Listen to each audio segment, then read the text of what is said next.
Assalamualaikum warahmatullahi wabarakatuh.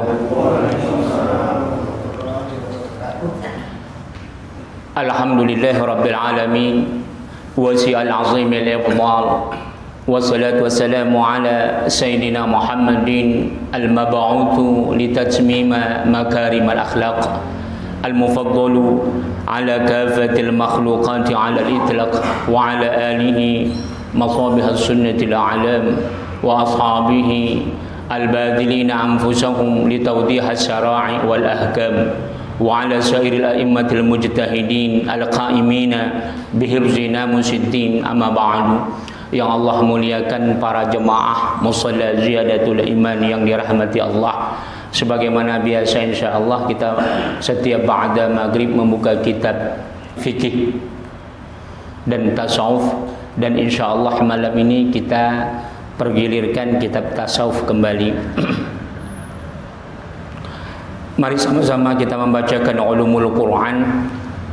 Lin Nabi Muhammad sallallahu alaihi wasallam, ya Rasulullah wa ala azwajihi wa alihi wa ahli baitihi ajma'in, wal awliya was salihin wal anbiya wal mursalin wal malaikatil muqarrabin, wal abaina wal ummahatina wal jaddina wal jaddatina wal asatidina wal muallimina wal masayikhina wal jami'il muslimina wal muslimat wal mu'minina wal mu'minat al ahya'i minhum wal amwat, khususan li Syekh al-Imam al-Alama al-Faqih al-Muarrikh Abu Zaid Abdurrahman bin Muhammad ibn Khaldun, wa al-Fadil al-Imam al-Rai Muhammad Zaki Ibrahim, wa li Syekh al-Imam Muhammad Bahauddin al-Naqsabandi, li Syekh al-Imam Abu Hasan al-Zazili, lil Imam Abi Hamid Muhammad bin Muhammad al-Ghazali, wa li jami' ulama as-sufiyin, wa li jami' al-awliya was-salihin, wa li jami' al-ulama, wa nafa'na bihim wal muslimina bi ulumihim. Mudah-mudahan ya Allah, ya Tuhan kami, berilah keberkahan kepada kami di dalam majlis ilmu ini, di dalam majlis kitab tasawuf Ibnu Khaldun ini, kiranya bermanfaat kepada kami, keluarga, anak maupun keturunan kami. Jauhkanlah kami, anak dan keluarga kami dari segala malapetaka, bencana, fitnah dunia maupun fitnah akhirat. Jauhkanlah kami ya Allah, ya Tuhan, dari segala cobaan yang tidak sanggup kami memikulnya. Jauhkanlah kami dari segala fitnah dunia maupun akhirat. Anugerahkanlah kami, anak dan keturunan kami, menjadi imaman lil muttaqin, menjadi hamba-Mu yang saleh dan salihah. Ya Allah, ya Tuhan kami, jauhkanlah kami, anak dan keluarga kami dari segala gangguan, tipu daya muslihat, baik yang datangnya daripada golongan jin maupun manusia. Anugerahkanlah nikmat kepada kami, anak dan keturunan kami, menjadi imaman lil muttaqin. Sampaikanlah segala hajat dan cita-cita anak dan keluarga kami bi barakati al-Fatihah. A'udzu billahi minasy syaithanir rajim. Bismillahirrahmanirrahim. Alhamdulillahi rabbil alamin, arrahmanir rahim, maliki yaumiddin. Iyyaka na'budu wa iyyaka nasta'in. Ihdinas siratal mustaqim, siratal ladzina an'amta 'alaihim ghairil maghdubi 'alaihim waladdallin. Amin. Alhamdulillah. Kita teruskan Tahdhibul Masail Ibnu Khaldun halaman 38 ya. Sambungan tentang hadis Rasulullah sallallahu alaihi wasallam yang telah kita bahas yang lalu tentang masalah hati. Kata Rasulullah sallallahu alaihi wasallam, kalau dari teks Ibnu Khaldun yang menulis dalam kitab ini, inna fil jasad mudghah. Ya, tapi kalau hadis-hadis yang ma'ruf sebenarnya mudghah. Sesungguhnya di dalam jasad itu ada segumpal daging. Idza salahat, apabila segumpal daging itu baik, salahal jasad, maka baguslah jasadnya. Wa idza fasadal jasad, apabila rusak segumpal daging itu, maka fisik kita juga, jasad kita juga rusak. Ala, apakah itu? Ketahuilah, wahyal qalb, itulah dia hati ya. Tapi yang dimaksud adalah jantung. Makanya asas daripada tasawuf itu islahul qulub. Bagaimana kita selalu membersihkan hati kita. Kita teruskan wa bayanu dzalik anna Allah subhanahu khalaqa fil qalb gharaiz wa qawi. Dengan demikian penjelasan jabaran daripada hakikat hati itu diantaranya apa? Sesungguhnya Allah subhanahu wa ta'ala menciptakan al-qalb, hati itu gharaiz, ada insting, ada keinginan.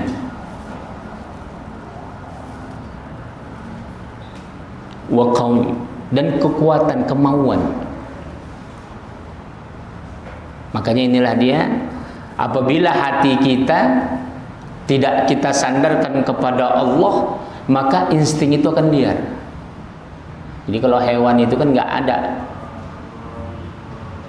hatinya, bisa berpikir, tidak ada akalnya.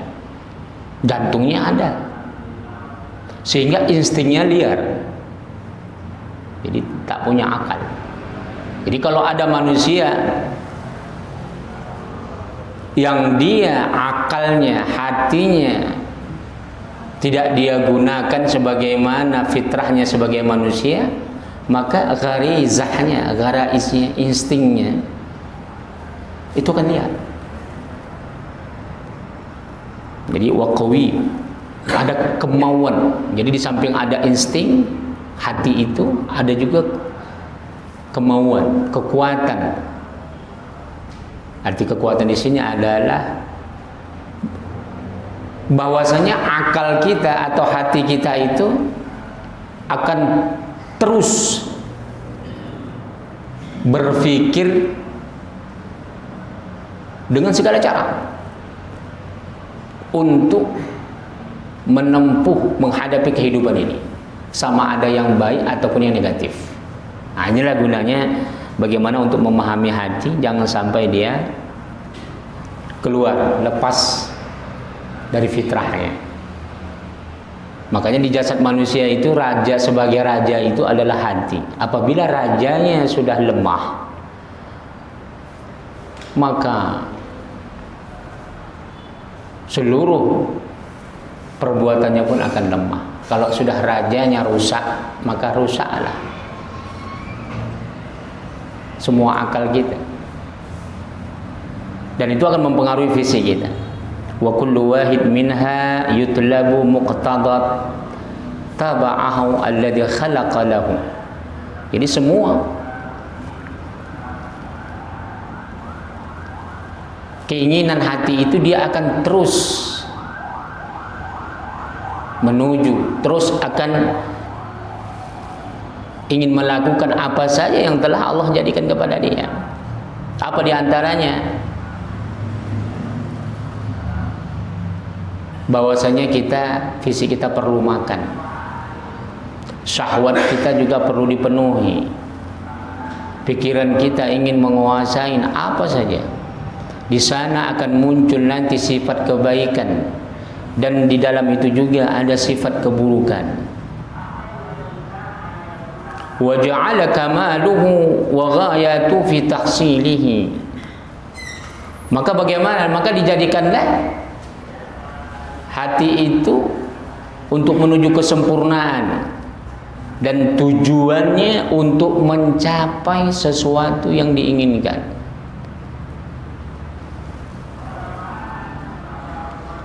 Nah ini dia pun diantara pembagiannya itu.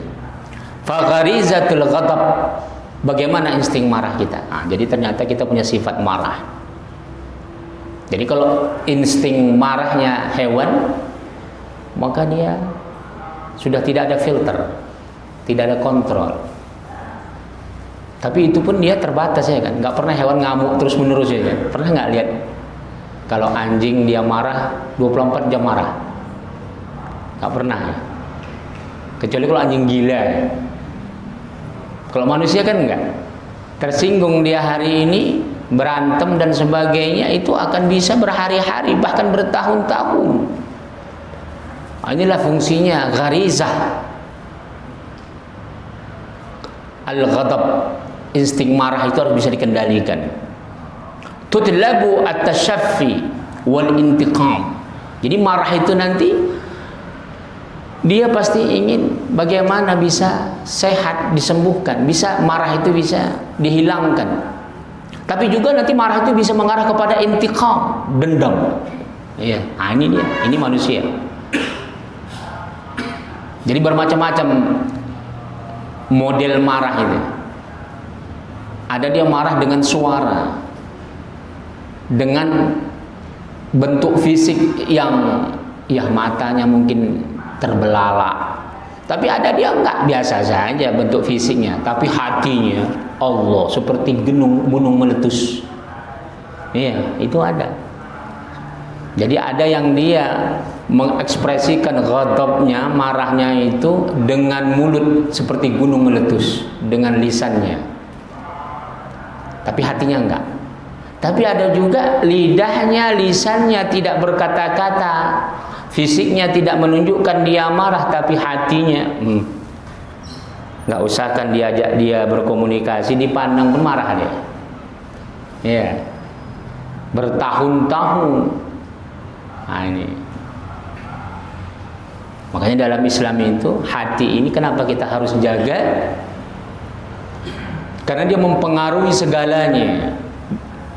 Pertama, secara fisik marah itu akan bisa merusak organ tubuh kita, akan bisa merusak mental kita kalau melampaui batas. Tapi bukan berarti nggak boleh marah. Kalau nggak marah, kalau nggak ada marah dalam hidup ini, maka kehidupan ini akan hampa. Itu pertama. Yang kedua, hidup ini tidak akan pernah ada langgengnya. Iya kan? Dizolimin orang diam saja, dihina orang diam saja. Cuman marah itu harus dikontrol. Marah itu sesuai dengan syariat. Jangan marah itu sampai menimbulkan rasa dendam. Wa fihi kamaluha wa ladzatuha. Jadi kalau marah itu instingnya itu bagaimana dia bisa sempurna dan merasakan kelezatan. Bagaimana sempurnanya? Dia kalau nggak marah kayaknya nggak puas hati. Dan ada orang marah itu dia merasakan sempurna, mendapatkan sebuah kesempurnaan dalam pikirannya, kelezatan, keenakan. Kalau nggak marah dia stres. Ada nggak gitu? Ada ya. Saya pernah lihat ada orang dalam setiap hari harus mukul orang, harus mukul dia. Ini bahaya ini. Ini sudah kelainan jiwa ini. Setiap hari. Belum pernah saya melihat dia dalam satu hari itu tidak mukul orang. Ini seumur hidup saya baru sekali ini saya lihat manusia seperti ini. Sekarang udah meninggal dunia. Orangnya sholat Pak, sholat wajibnya nggak pernah tinggal, puasanya sempurna, sedekahnya baik,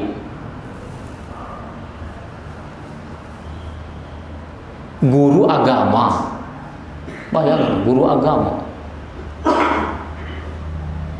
Jadi hati-hati. Dan itu mempengaruhi semasa hidupnya, mempengaruhi sekali. Orang yang tidak bisa mengendalikan emosionalnya sampai dia bertindak secara fisik, itu Pak, doa orang itu banyak yang tidak baik sama dia.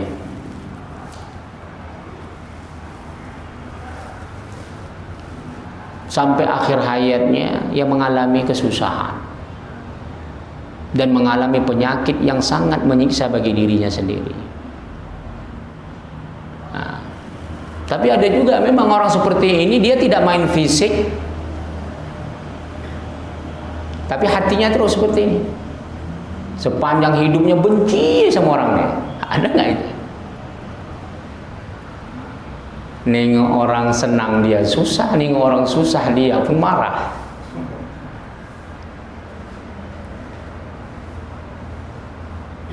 Dan ini bisa menggugurkan Yang kedua ya, kalau tadi dia bisa mempengaruhi mentalnya dan bisa menggugurkan pahalanya.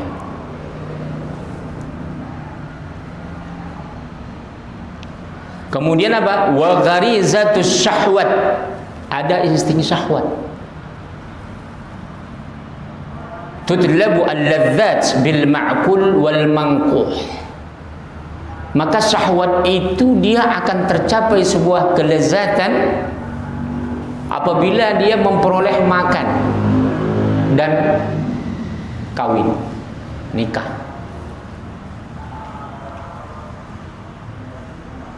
Wa bil jumlati tahsilul mala'il mukadzalika garizatul aql alladhi tutlabu tahsilul ilm wal ma'rifah.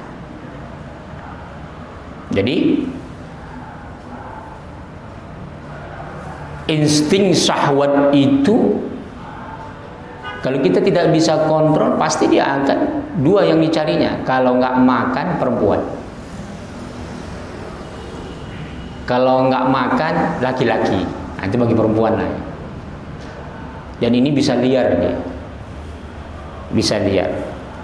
Makanya orang tua kita dulu, ketika kita belum baligh, sudah ditanamkan sholatnya dulu. Karena pergaulan di luar itu mengerikan. Apalagi kalau kita di tengah-tengah jantung kota. Tetangga kita, masyarakat kita ada di antara mereka yang narkoba. Ada di antara mereka yang ucapannya tidak punya adab.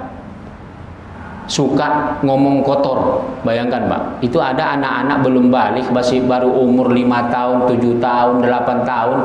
Itu kalau marah ngomongnya kemaluan orang tuanya. Dan orang tuanya senang, Pak. Dia kalau marah ngomong gitu senang orang tuanya. Ih, pintar kau ya, katanya. Ada itu. Dan orang tuanya pun begitu juga. Kalau dia marah disebut kemaluan suaminya. Dan bukan hanya marah, latah dia, Pak.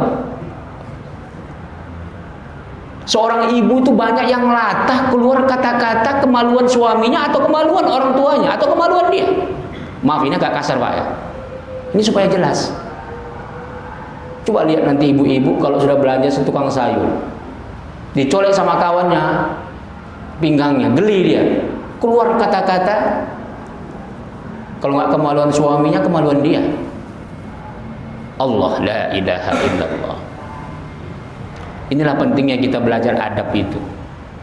Inilah pentingnya kita mengajarkan etika akhlak kepada anak kita. Jadi gharizatus syahwat tadi itu, apa yang dia capai, apa yang dia kejar tadi itu, makan dan seks. Kalau sudah terpenuhi dia merasa itulah kesempurnaan, padahal tidak. Berapa banyak orang yang stres setelah sempurna makannya, setelah sempurna syahwatnya, akhirnya stres juga. Makanya banyak orang kalau sudah stres itu keliling kota, cari di mana restoran yang enak makan. Iya. Sudah dapat restoran yang enak makan, timbul lagi stresnya. Karena sudah terpenuhi. Berpikirlah syahwatnya mulailah kemana-mana. Kalau ada istri, ke istrinya. Kalau yang kurang satu istrinya, sudahlah. Tapi kita ke puncak sana kan. Dan ini ngeri dorongan ini, Pak. Ya kalau Jakarta ke puncak dekat. Bayangkan, Pak, dari Saudi ke puncak itu gimana itu? Seberapa jauhnya? Inilah dorongan syahwat begitu tingginya, begitu kuatnya. Begitu kuatnya dorongan syahwat itu sampai kita kejar kemana saja. Kalau kita dari Indonesia banyak uang, ya malu kalau kita mencari di Indonesia, pergi ke Thailand, pergi ke Hong Kong, ke China, ke Eropa. Sekarang, Pak, di Indonesia ini yang banyak uang itu, yang stres itu kalau beli ganja itu kan nggak bisa di Indonesia. Pasti akan kena undang-undang narkoba, ya kan? Pergi ke Belanda, Pak. Belanda kan bebas jual beli ganja, ya kan? Bayangkan. Maksud saya sebut selebritis. Selalu ke Eropa. Suatu hari nggak sanggup lagi ke Eropa, bukan berarti nggak ada uang, kan capek juga itu kan. Kalau habis ganja pergi ke Belanda, mau nggak mau terpaksa lah, karena sudah candu, dipaksakan di sini, ketangkap. Sangat viral itu kan. Itu baru satu yang kelihatan, belum lagi yang lain banyak itu. Jadi hati-hati. Makanya sebenarnya intelijen kita, kalau mau jujur, siapa ke Belanda itu harus diselidikin itu, kemana dia singgah. Karena kafe di sana kan sekarang menurut undang-undang Belanda diperbolehkan kan untuk umur 18 tahun ke atas. Begitu juga kalau seks sudah lama kan. Thailand itu memang gudangnya free sex internasional. Kalau tidak ditegur oleh Hillary Rodham, istrinya Bill Clinton dahulu, mungkin itu sampai sekarang Thailand itu memang betul-betul terang-terangan penjajah itu maksudnya memberikan tawaran-tawaran wanita-wanitanya untuk dijadikan budak seks secara komersial. Inilah dia gharizatus syahwat. Dan ini memang yang paling cepat menghancurkan kita, paling cepat itu. Makanya kata Rasulullah, hancurnya Bani Israel dahulu itu pertama itu nih, wanita dan harta. Kita berani jual apa saja, ya, kecuali kalau nggak normal lah kita kan. Nauzubillah. Kalau nggak normal memang kayak mana cantiknya pun lah. Yang jantan tuh cantik menurut dia, wah ini kacau. Ya, LGBT itu kan, itu dia nggak tertarik dengan lawan jenisnya. Nauzubillah. Wa kadzalika gharizatul aqal, begitu juga insting akal, allati tadlubu tahsilul ilm wal ma'rifah. Jadi insting akal itu dia akan selalu ingin mencapai apa? Ilmu dan pengetahuan. Makanya kita harus bisa membedakan ini. Kita harus bisa menggunakan ini dengan sebaik-baiknya. Jadi kemarin sudah kita terangkan apa yang dikatakan akal. Kalau dalam bahasa Al-Quran disebut lubbun. Di mana mahallul akal? Di mana letak akal? Maka kalau menurut filosof Muslim, di kepala. Kalau menurut para ulama dan Rasulullah SAW mengisyarahkan akal itu di hati, di jantung maksudnya. Sebagaimana hadis yang baru kita baca tadi. Walaupun Rasulullah tidak menafikan bahwasanya akal ini, otak kita ini juga di situ berperan. Fungsi akal itu. Karena ketika orang tertidur, ketika orang dia koma, itu yang berfungsi hatinya atau akalnya atau ininya. Jadi itu ada saling ketergantungan. Makanya filosofi Islam dan para ulama kita tidak menafikan salah satu itu, salah satu di antara keduanya. Makanya para ulama tasawuf kita meletakkan latifatu akhfa dan khafi. Latifatul khafi dan akhfa itu di kepala. Walaupun ada nanti istihad ulama kita di dadanya ditaruh. Jadi dia letakkan zikir itu di kepala, di otak, fid dimagh, mukh, otak. Mana letak otak? Sini ya. Baru dibagi dua dia, otak kanan, otak kiri. Dan dia sejajar dengan jantung. Maka ketika kita letakkan zikir kita di situ, kita akan bisa merasakan bagaimana hakikat ma'rifat kita, kejernihan kita ketika menyebut asma Allah. Dan hikmahnya banyak. Mudah-mudahan tidak kanker otak, mudah-mudahan dijauhkan dari segala penyakit yang bersumber daripada kepala kita. Jadi Bapak rasakan nanti la ilaha illallah. Tapi di sini yang mendetakkan zikirnya, yang melafazkan zikir itu. Ya Ahad. Jadi kalau ulama sufi ketika menyebut Ahad itu asma Allah, Allah Maha Esa di sini. Ya Ahad. Ya Ahad. Jadi seolah-olah otak itu yang berbicara tentang keesaan Tuhan. Itu diantara juga kita untuk menempuh kekhusyukan ya. Kalau kemarin kita terangkan bagaimana kalau kita berzikir dengan lisan, maka hati dan otak kita pasti akan kemana-mana. Nah itu dia. Itu diantaranya ya. Cuma sengaja memang kita belum jabarkan bagaimana tariqahnya, bagaimana kita untuk mengamalkannya secara khusus. Itu nanti kita belajar tasawufnya itu ilmunya supaya kita bisa mengenal. Karena banyak orang mempelajari ibadah amalan-amalan seperti zikir tadi itu, Pak. Apabila tidak ada ilmunya, maka disitulah akan bisa bercampur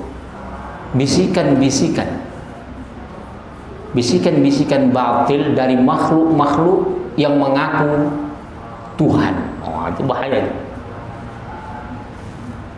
Orang kalau sudah hatinya mencari tentang nilai ma'rifat Tuhan, ma'rifat Allah, jika tidak dia merujuk kepada mursyid, guru yang bisa memahami tentang amalannya dengan benar, maka ini akan bisa digiring oleh setan.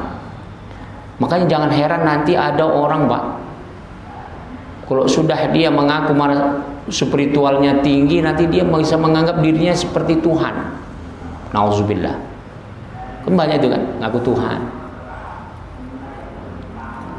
Mesti mendingan kalau ngaku Tuhan itu kita bisa bantah. Ini tidak, Pak. Dia mengaku wahyu. Dia mengaku karomah. Ini lebih berbahaya, menyelipkan istilah-istilah agama. Jadi insting ini walima raqaballahu fihi min mahabbatil kamal la yazalu yataharrak bi kulli mutaharrik fihi ila tahsin kamalih.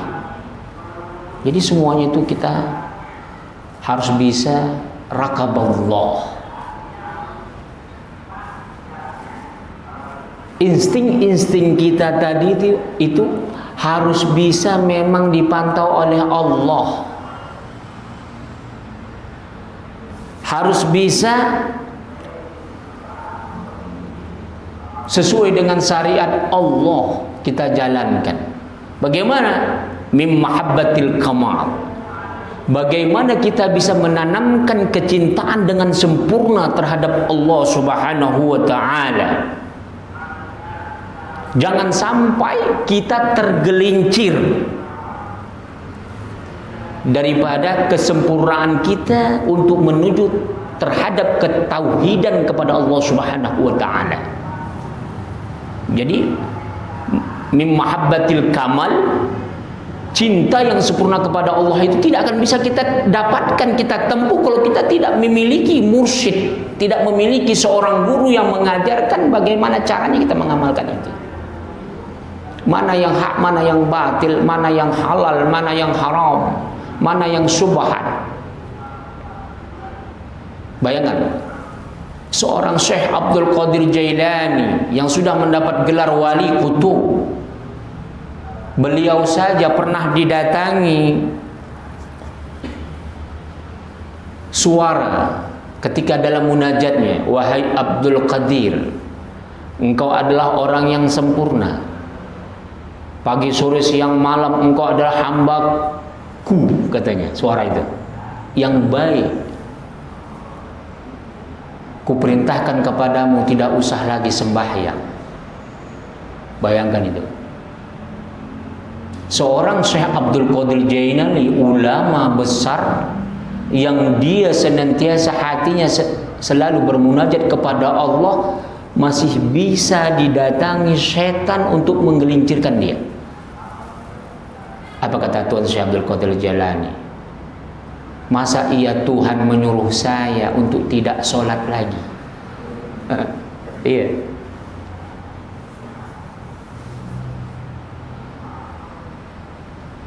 Seberapa alim, seberapa soleh saya dibandingkan guru saya, dibandingkan Rasulullah. Sedangkan Rasulullah Sallallahu Alaihi Wasallam saja tidak pernah disuruh Allah berhenti untuk sholat. Kenapa saya ditawarin sama yang ngaku Tuhan untuk tidak usah sholat lagi? Wah, iya, ini ma'ruf riwayat ini.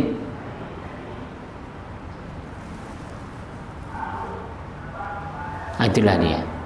Jadi insting-insting yang terdapat di dalam hati kita dan akal kita, jiwa kita, roh kita ini jangan sampai tergelincir keluar koridor daripada syariat Allah Subhanahu wa taala. Itulah pentingnya ilmu. Makanya Ibnu Khaldun selalu menekankan orang yang mengkaji tasawuf dia harus punya marja' kitab yang disusun oleh para ulama tasawuf yang mu'tabar. Ini kan nggak belajar thariqah yang dicari karomahnya kan. Mana bisa langsung ke karomah yang dicari, ini mustahil. Belajar ikut thariqah, dia melihat bisa kebal. Wah, ini sudah lari dari tuntunan Islam.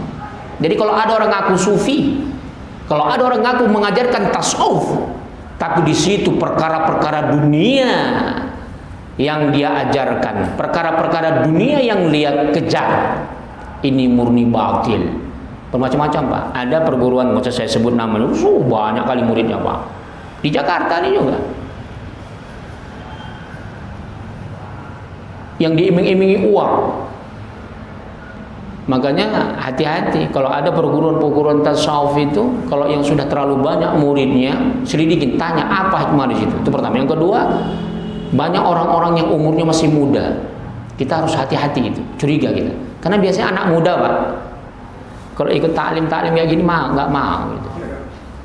Jadi kalau sudah ramai anak muda mengikuti sebuah padepokan yang mengatasnamakan tasawuf, wajib curiga. Ini banyak penyimpangan. Apa ada anak muda dia mau berkumpul majelis ilmu, berdesak-desakan, beramai-ramai kalau bukan karena dunia? Itu sangat susah dari zaman Rasulullah ini. Ada juga dia memang tidak diberikan kekuatan batin, kebal dan sebagainya, tapi ditawarin biro jodoh. Ya. Rame, Wak. Jadi kalau dia sudah punya kelompok, ada biro jodoh, mudah kawin kalau kita ikut pengajian itu. Nggak susah cari calon istri. Rame itu, Pak. Itu pertama. Yang kedua, cari relasi. Di dalam kelompok pengajian itu kemana pun dikejar, Pak. Karena dia nanti mudah dapat relasi. Kalau dia nanti nggak bekerja, dia tinggal telepon aja kawannya, gimana, ada nggak lowongan kerja?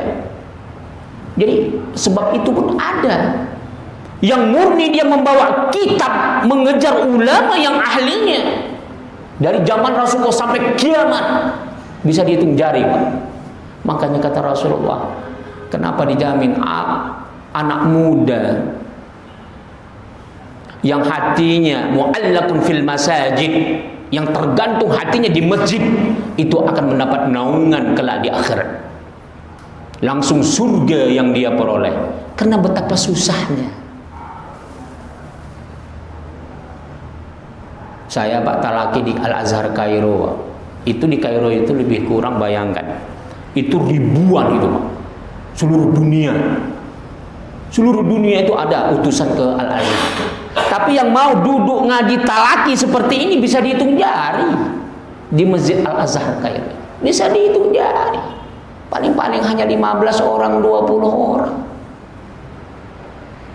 Jadi kalau sudah ada padepokan yang ramai, apalagi anak-anak muda, bagus sebenarnya. Cuma nanti harus diwanti-wanti itu, hati-hati niatnya apa. Ada karena kanuragan, ada karena biro jodoh. Biro jodoh itu macam-macam, Pak. Walaupun udah nikah, kepingin nambah lagi. Tuh. Sekarang ini sudah ada ini MLM ya, multi level marketing perkawinan. Wah, ini ngeri ini.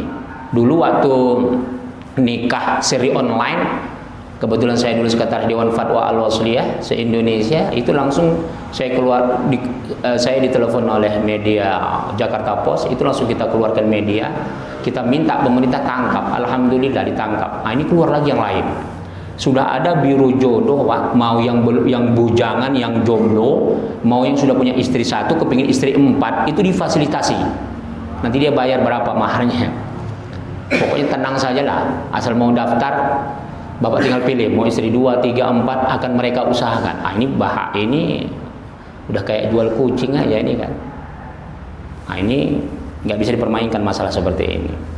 Kembali kepada ilmu tadi ya. Yang terakhir adalah kata Ibnu Khaldun, bagaimana kita bisa menetapkan hati kita, bagaimana kita supaya tidak bisa lari daripada jeratan-jeratan setan, baik dari setan bangsa manusia ataupun jin.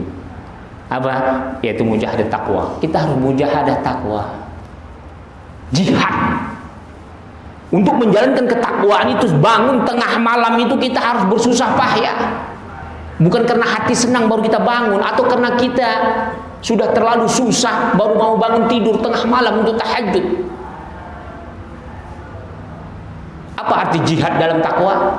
Baik jiwa ataupun harta harus kita kerahkan untuk mendekatkan diri kepada Allah. Yang kedua, mujahadah istiqomah. Kita harus jihad istiqomah. Kita harus jihad, korbankan sekuat tenaga untuk kita istiqomah. Istiqomah tahajud, istiqomah kita setiap hari harus sholat sunnah. Kalau sholat wajib nggak ada istilah istiqomah ya, karena udah wajib. Jangan pula saya istiqomah Ustaz sholat 5 waktu. Bukan istiqomah itu, wajib itu. Istiqomah itu perkara yang sunnah. Ya, yang terakhir, mujahadah kasyaf. Nah, ini sudah pernah kita jabarkan. Ini luas, nanti akan kita apakan. Mujahadah kasyaf itu jihad kita, bagaimana hati kita bisa mendapatkan nilai-nilai roh, bagaimana lezatnya, manisnya. Jadi kalau udah mujahadah kasyaf itu, Pak, selalu kita membersihkan hati. Nanti kita akan jabarkan, akan datang tentang masalah mengekalkan diri dan membinasakan diri. Mengekalkan diri dulu pernah kita jabarkan, mengekalkan sifat-sifat yang terpuji dalam diri kita, dan membinasakan diri kita, membinasakan sifat-sifat yang buruk dalam diri kita. Ketika sudah kita menemukan hati kita tidak ada lagi hasad, iri, dengki, ujub, dan nggak pernah lagi kita buruk sangka kepada Allah, maka disitu kasyaf akan diberikan Allah, nikmat kasyaf.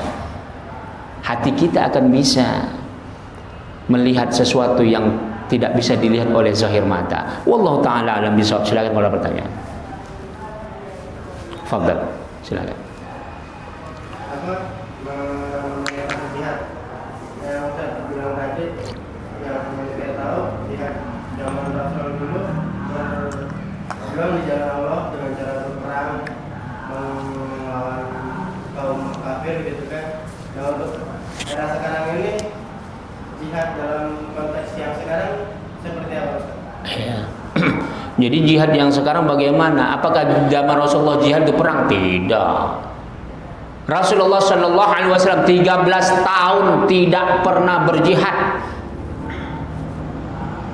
dan Rasulullah tidak pernah memerintahkan jihad kecuali Allah yang perintahkan. Rasulullah diintimidasi, disiksa pengikutnya termasuk Bilal bin Rabah 13 tahun di Mekah. Pernahkah Rasulullah kita serang? Gak pernah. Pernahkah Rasul memerintahkan kita perang? Tidak pernah.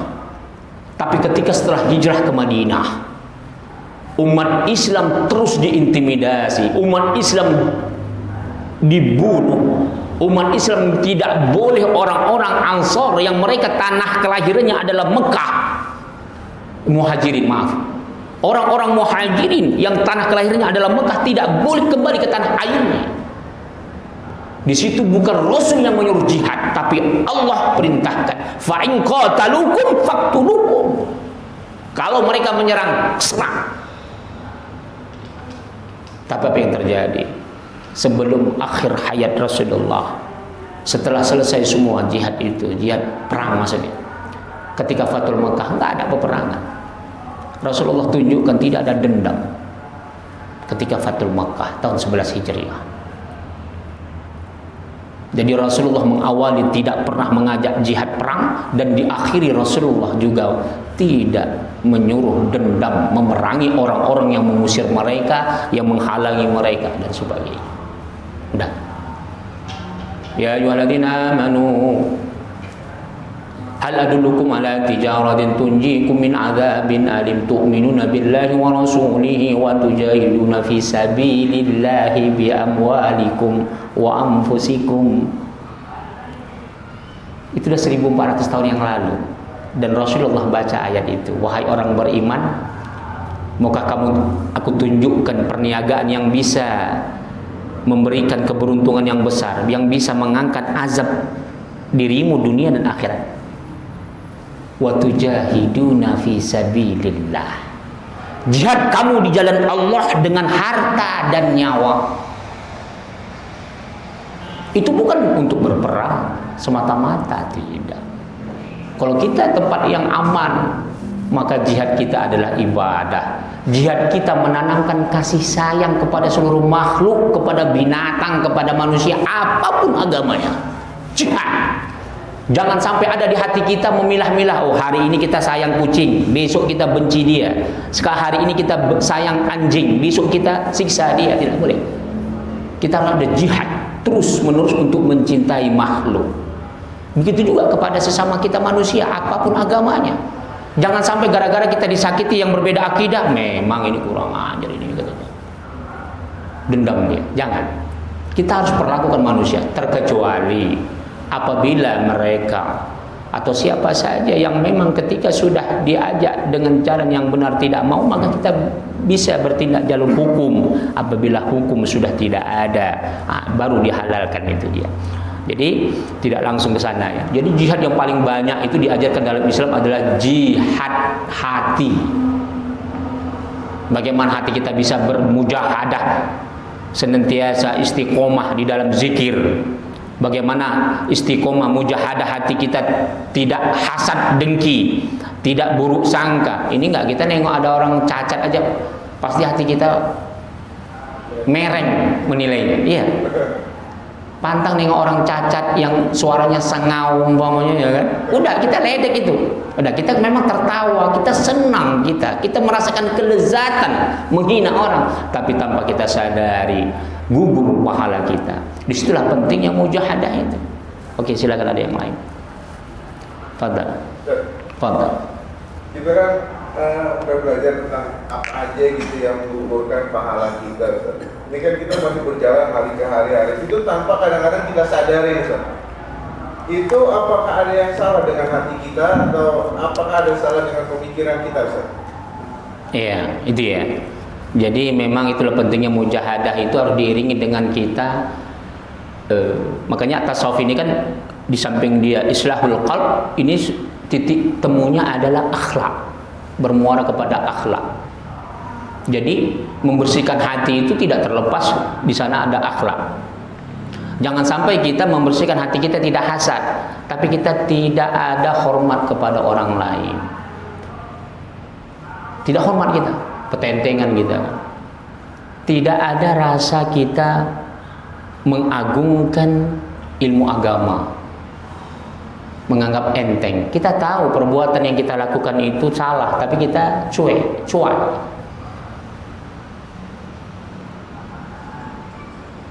Jadi akhlak ini apabila kita langgar etika akhlak di dalam Islam, ini akan menggugurkan pahala.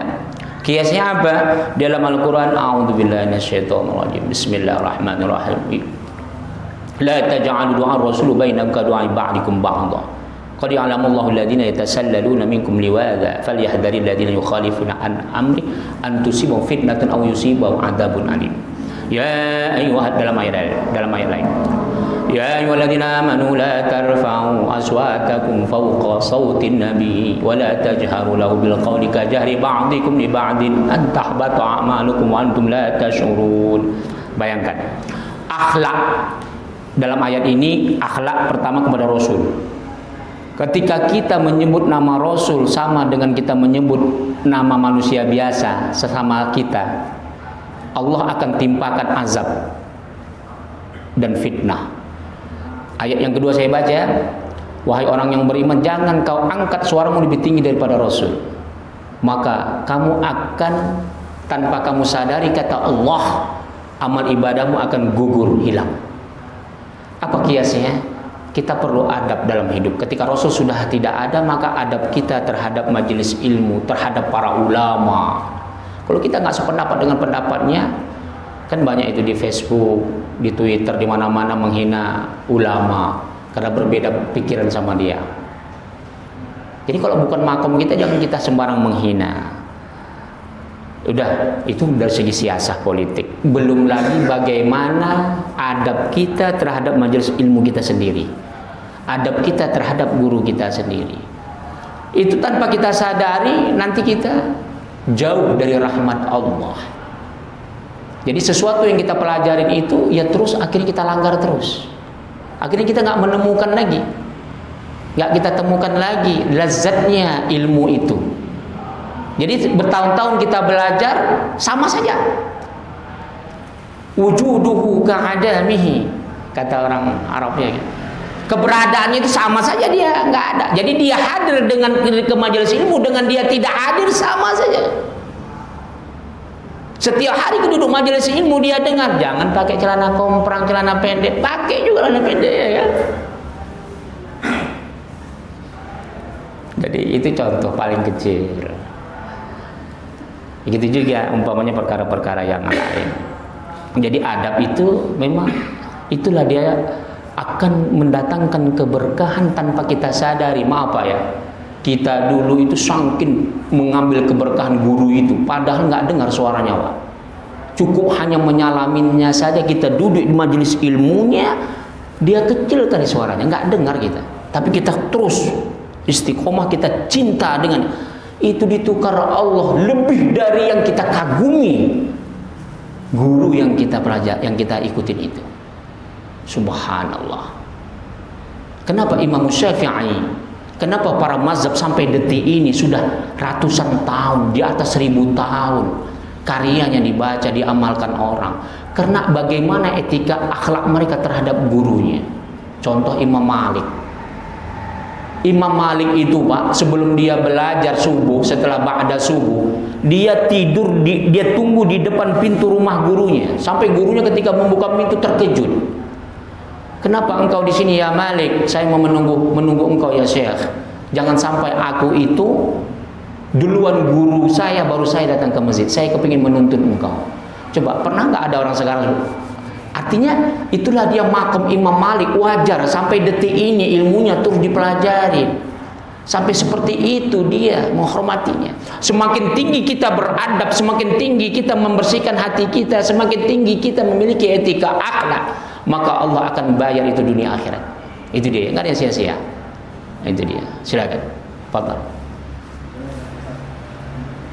Kita sebagai makmum sama imam, apabila imam selesai sholat, kan mulai dari selesai sholat berzikir sampai sebelum doa, itu suara kita itu harus seperti lebih kecil, apa lebih rendah dari imam, apa sama dengan imam Ustaz?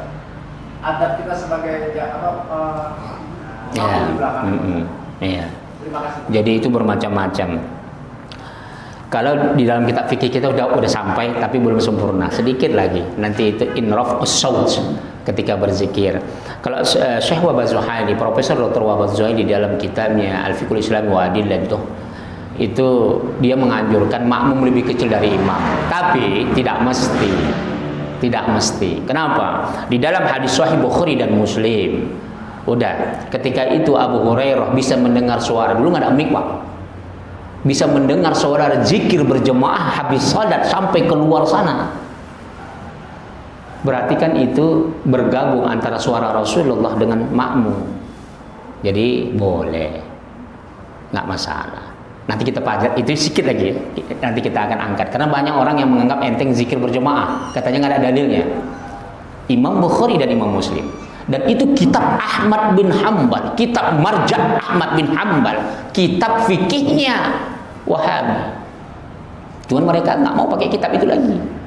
Mereka pakai penerus-penerus ulamanya setelah itu. Jadi itu sejumhur ulama sudah sepakat itu ya, jumhur ulama yang sepakat maksudnya. Tapi ada ulama-ulama yang minoritas yang tidak mau itu. Katanya bid'ah, ada mana ada bid'ahnya? Nanti kita bongkar semua. Jadi boleh dua ya. Kalau seandainya imamnya kuat, kita pelan. Kalau imamnya pelan, kita boleh kuat. Cuma jangan jerit-jerit dulu ya kan. Kalau jerit-jerit nanti orang yang sholat wajib terganggu dia.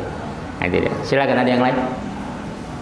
Follow. Tadi itu maksudnya kita kan adaptif itu kan harusnya biasa Ustaz. Nah, kita sudah melatih Ustaz. Karena kita tidak sengaja atau bercanda apa itu gimana Ustaz kalau kita untuk menahan tadi Ustaz? Menahan hal tadi itu kan ada kepasangan kan gitu. Makanya kita selalu banyak istighfar ya. Kadang-kadang banyak. Kenapa kita selalu berdoa? Kita awali doa kita setiap ta'lim, ya Allah, jauhkan kami dari segala dari kemurkaan-Mu karena kebodohan dan ketidaktahuan kami. Saya mau tanya, Rasulullah Shallallahu Alaihi Wasallam mana lebih tua dengan Umar bin Khattab? Dengan ayah Umar bin Khattab, itu ayah Umar bin Khattab masih hidup. Saya mau tanya, Umar bin Khattab dengan Hamzah pamannya mana lebih tua? Umar bin Khattab mana lebih tua ketimbang Abu Bakar Siddiq? Masih banyak sahabat ketika itu lebih tua dari Rasulullah. Tapi bolehkah mereka, Abu Bakar, Umar bin Khattab itu mertuanya, Abu Bakar Siddiq itu mertuanya, sementara dia kemanakan? Muhammad, boleh nggak? Ada adab dalam Islam. Pernahkah pamannya Hamzah Muhammad? Pernah gitu? Makanya Allah turunkan tadi ayat yang kita baca. Itulah dia adab. Makanya Syekh Maliki almarhum Allah yarham, dia mengatakan, meskipun gurumu itu adalah temanmu, umurnya di bawahmu, tapi saya sangat benci jika engkau tidak punya adab dengan dia. Jadi memang itu mirip kayak zaman Rasulullah. Jadi Rasulullah dulu semasa hidupnya, jadi orang-orang Badui, Pak. Orang Badui ini kan orangnya lugu ya. Dan orang Badui itu sangat, itu disebut Arabi. Itu sampai diabadikan di dalam Al-Quran. Sifat mereka itu kan kurang jeli terhadap mengamalkan etika akhlak. Itu sama Rasulullah itu ya kayak kawan aja dia. Sampai sahabat lain itu marah-marah itu. Tapi Rasulullah senyum aja. Terus diajar. Barulah akhirnya orang Badui hilang dari bumi Arab. Akhirnya kemana larinya? Ke Indonesia lah ya. Jadi sifat Badui itu Pak, kencing aja dari situ. Rasulullah ngajar kencing di situ Pak. Sahabat bingung semua. Marah sahabat kan, mau mengumpulnya, kata Rasul jangan. Biarkan dia kencing dulu sampai selesai. Udah selesai, apakah kita marah? Jangan. Ambil air. Sahabat disuruh membersihkan, menyiram itu kencingnya. Bukan yang kencing itu disuruhnya membersihkan. Nah, itulah dia. Jadi memang itu contoh untuk kita di akhir zaman. Memang ada budaya-budaya yang memang dia masih saklek, belum ngerti adab. Tapi kita harus sabar terus mengajarkannya. Jadi nggak apa-apa, kita tahu itu, tapi selalu kita istighfar, selalu kita ini, supaya kita jangan sampai salah langkah. Itu dia ya. Jangan sampai kita samakan semuanya. Oke, kita tutup ya. Ada yang lain? Udah, itu aja. Al-Fatihah. A'udzubillahi minasyaitonirrajim. Bismillahirrahmanirrahim. Alhamdulillahirabbil alamin arrahmanir rahim maliki yaumiddin. Iyyaka na'budu wa iyyaka nasta'in. Ihdinas siratal mustaqim. Shiratal ladzina an'amta 'alaihim ghairil maghdubi 'alaihim waladdallin. Amin. A'udzubillahi minasyaitonirrajim. Bismillahirrahmanirrahim. Allahumma ja'al hadzal majlisi Allah barakatan wa mubarakah wa ba'id alaina fitnatan minad dunya wal akhirah. Walhamdulillahirabbil alamin. Assalamualaikum warahmatullahi wabarakatuh.